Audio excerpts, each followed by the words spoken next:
A Womanizer's Guide to Axiom, Chapter 6. To say that Titus awoke unhappy would be an understatement. This had not been how he wanted to start his day. While he was definitely going to have his bruises, he was lucky to be alive after a wreck like that.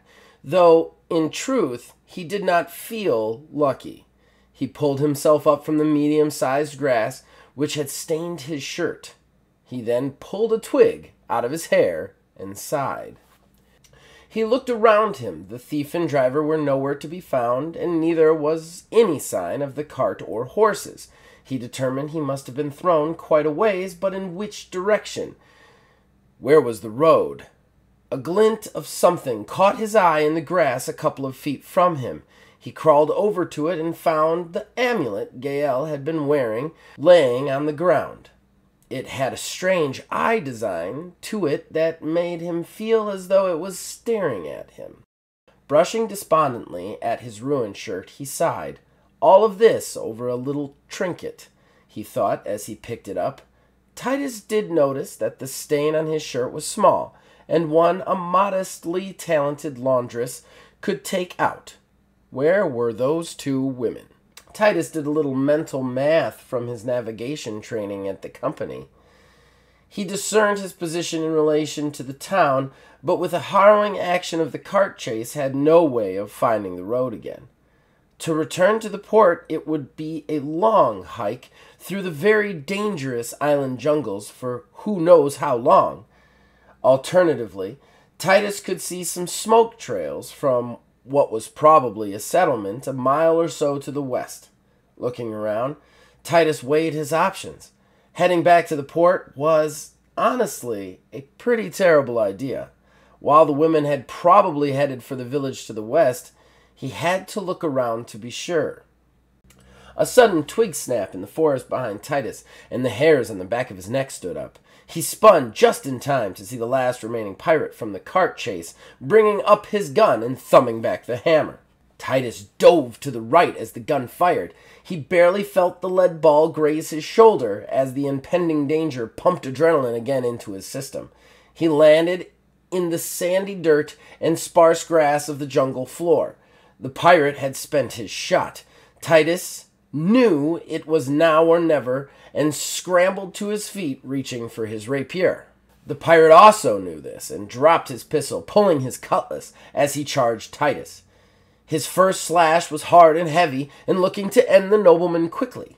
Titus nimbly dodged it, ducking low. He then rolled backwards with a perfect tumble, coming back up to his feet with his sword ready this time. The pirate scowled at the fancy tumbling show and rushed forward with a slash after another. A brutal and forceful barrage from the pirate, looking to overwhelm his intended target. Titus, however, was far from ill-experienced with a blade. He stayed calm, parrying and diverting the incoming attacks with precision. His heart beating, he had to continue to remind himself to stay calm, to look for an opening, to remember his training.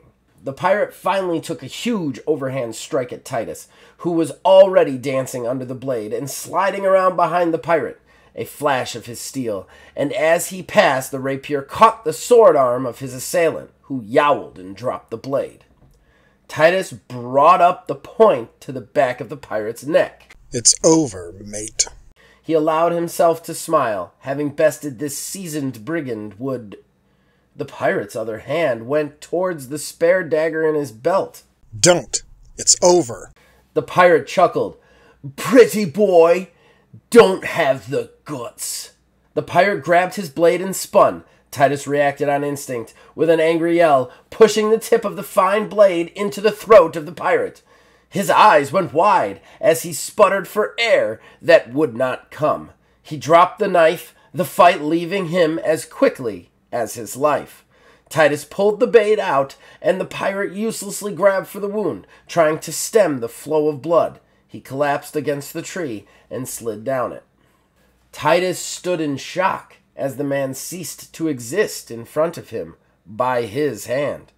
There was a moment of wait for Titus before he remembered his name and his family and righted himself, flicking the blood off the blade and cleaning the rest off on the pirate's jacket. He had no time for self-reflection.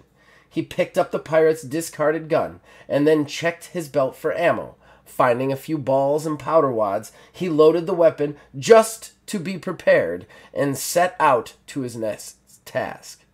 Finding the women he had rode in with. He would have to. He had been driven to everywhere on the island, being a VIP guest, so even if he could find his way back to the road, he would have no idea how to get to the port. No, his only chance would be finding the thieves, hoping they were still alive, and throwing his lot in with them, at least until he could find civilization again. Something he was already missing. This has been Chapter 6 of A Womanizer's Guide to Axiom, written by myself, Zachariah Van Sliders, and Mr. Mark Bell. All narration is done by myself, Zachariah Van Sliders, with the exception of Titus Petronius III's dialogue, which is performed by Mr. Mark Bell. We would like special consideration and thanks given to Wizard's Respite for hosting the written version of this actual play. If you would like to read any of the previous episodes, please check them out here on wizardsrespite.com.